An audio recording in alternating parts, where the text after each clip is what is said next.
हमारे पास संबंध होता है वही तीसरी राशि का चौथी राशि के साथ संबंध होता है। अब इसको एक और एग्जाम्पल के थ्रू भी हम देख लें कि जैसे हमने एक एग्जाम्पल दे दिया 6:10 इक्वल टू 3:5, यानी पहली राशि का दूसरी राशि के साथ में संबंध। ये हमें क्या दिखा रहा है कि 6:10 का मतलब है 6/10। और अगर इसको हम सिंपलेस्ट फॉर्म में लेके आए इसकी, तो 2 3 जा 6 और 2 5 जा 10, यानी कि 3/5, जो कि हमारे पास में 3:5 देता है। यानी कि जो लेफ्ट हैंड साइड है हमारे पास में वो राइट हैंड साइड के बराबर है। तो इसमें जो हमारे पास में चार राशियां हैं, तो ए अनुपात बी समानुपात सी अनुपात डी। और ये समानुपात के साइन को हम बराबर भी कहते हैं। कभी कभी ये क्वेश्चनों में इस तरीके से भी दे दिया जाता है, ए अनुपात बी बराबर सी अनुपात डी। तो ये बराबर जो है हमारे पास में क्या है, समानुपात के साइन को दिखाता है। ये समानुपात, दो अनुपात के चिन्ह आपने लगाए तो वो आपके पास में समानुपात का चिन्ह कहलाएगा। ये समानुपात को व्यक्त कर रहा है। तो इसमें जो चार टर्म हैं, चार पद जो आपके पास में हैं, पद को हम कहते हैं टर्म। तो क्या टर्म है? जो प्रथम पद है इसमें फर्स्ट टर्म, तो प्रथम पद ये बराबर ए आपके पास में है। जो दूसरा पद है या द्वितीय पद हम जिसको कहते हैं सेकेंड टर्म, वो आपके पास में बी है। थर्ड टर्म जिसे हम तृतीय या तीसरा पद कहते हैं, वो हमारे पास में सी है। और जब हम बात करते हैं चतुर्थ, चौथा चतुर्थ पद, तो ये बराबर आपके पास में हो गया डी। तो चार पद हमारे पास में है। तो इन चार पदों में से अगर कोई भी तीन पद आपको दे रखे हैं तो चौथा पद निकालना हमारे पास में आसान हो जाता है। तो समानुपात के जो ये चार पद हैं, इनमें एक संबंध होता है। इस संबंध को हम देख लेते हैं, क्या रिलेशनशिप इनके बीच में है। संबंध, रिलेशन, क्या रिलेशन इनका है आपस में, इसको हम देखते हैं। वो ये कह रहा है कि अगर आपके पास में दो अनुपात, जैसे एक अनुपात हमारे पास में ए अनुपात बी है और दूसरा अनुपात हमारे पास में सी अनुपात डी है, अगर ये दो अनुपात समानुपात में हैं, तो भाई इसमें हमारे पास में ये जो सबसे फर्स्ट में आ रहा है और ये जो सबसे लास्ट में आ रहा है, इनको बोला जाता है एक्सटर्नल टर्म, यानी कि बाह्य पद। बाह्य पद, और बाह्य पद को हम कहते हैं बाहरी पद। बाहरी पद भी इसको कहा जाता है और एक्सटर्नल टर्म भी इसको बोला जाता है। ये हमारे पास में आया। और जो हमारे पास में ये अंदर दिए हुए हैं बी और सी, इनको बोला जाता है मध्य पद, यानी कि जो बीच में है, मध्य पद या मिड टर्म, ये हमारे पास में। तो इसमें क्या होता है कि अगर ए अनुपात बी और सी अनुपात डी अगर ये समानुपात में है, तो हमारे पास में फॉर्मूला बनता है कि अगर ए अनुपात बी समानुपात सी अनुपात डी अगर ये समानुपात में है, तो क्या होगा, बाह्य पदों का गुणनफल, बाह्य पदों का गुणनफल ए इंटू डी बराबर, ये चिन्ह हमारा बराबर में बदल जाएगा, मध्य पदों का गुणनफल बी क्रॉस सी। तो ये बराबर हमारे पास में आएंगे।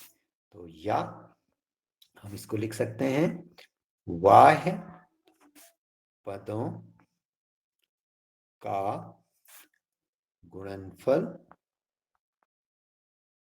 बराबर मध्य पदों का गुणनफल, मध्य पदों का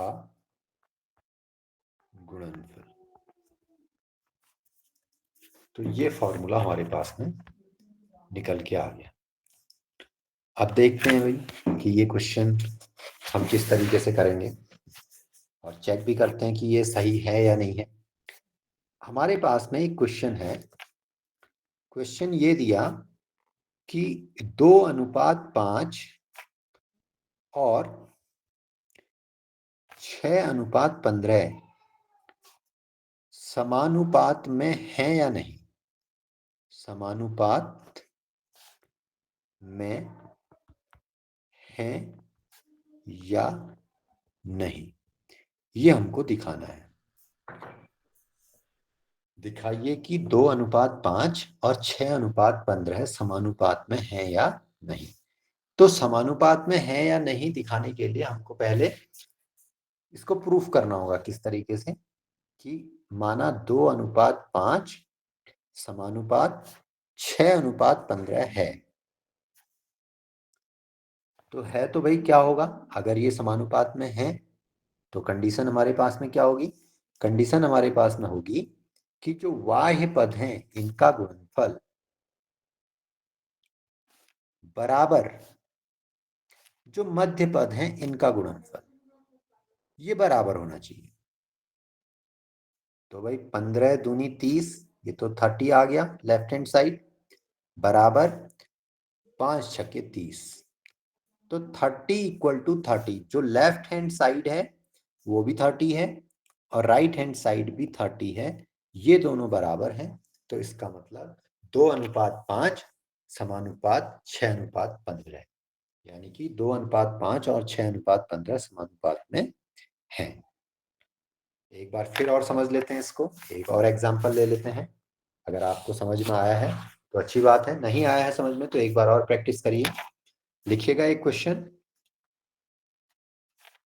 3:8 समानुपात 6:12 समानुपात में है या नहीं।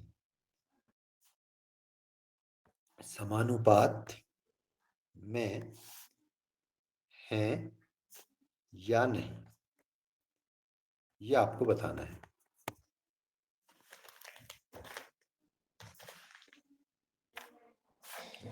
Is not equal to 48। Not equal to मतलब इक्वल टू के साइन को अगर बीच में से काट दें तो ये कहलाता है कि बराबर नहीं है। तो इसका मतलब हो गया कि इसलिए 3:8 व 6:12 समानुपात में नहीं है। समानुपात कौन बच्चा बताएगा। जो है राइट हैंड साइड के बराबर है, तो इसलिए हम कह सकते हैं कि 7:5 व 21:15 समानुपात में है। बराबर मध्य पदों का गुणनफल। तो वाह्य पद हमारे पास में क्या है 7 और x, तो 7 इंटू एक्स बराबर 5 इंटू 14, ये हमारे पास में मध्य पद हो गए। वैल्यू निकालनी है हमने x की, वैल्यू हमने निकालनी है x की, तो x अपनी जगह पे ही रहेगा, बराबर 5 गुणा 14 अपनी जगह पे ही रहेंगे, जगह बदलेगी 7 की। तो 7 यहाँ x के साथ में कर रहा है गुणा, तो बराबर के दूसरी ओर आके करेगा भाग, तो भाग मतलब बट्टे में चला जाएगा। तो 7 एकम 7, 7 दूनी 14 और x बराबर हो गया 5 गुणा 2 बट्टे 1, तो x बराबर हो गया 5 दूनी 10। तो इस तरीके से हमारे पास में ये क्वेश्चन हो। तो उम्मीद करता हूं सबको। राम और रहीम की जो आयु है वो 6:8 का अनुपात है उसमें।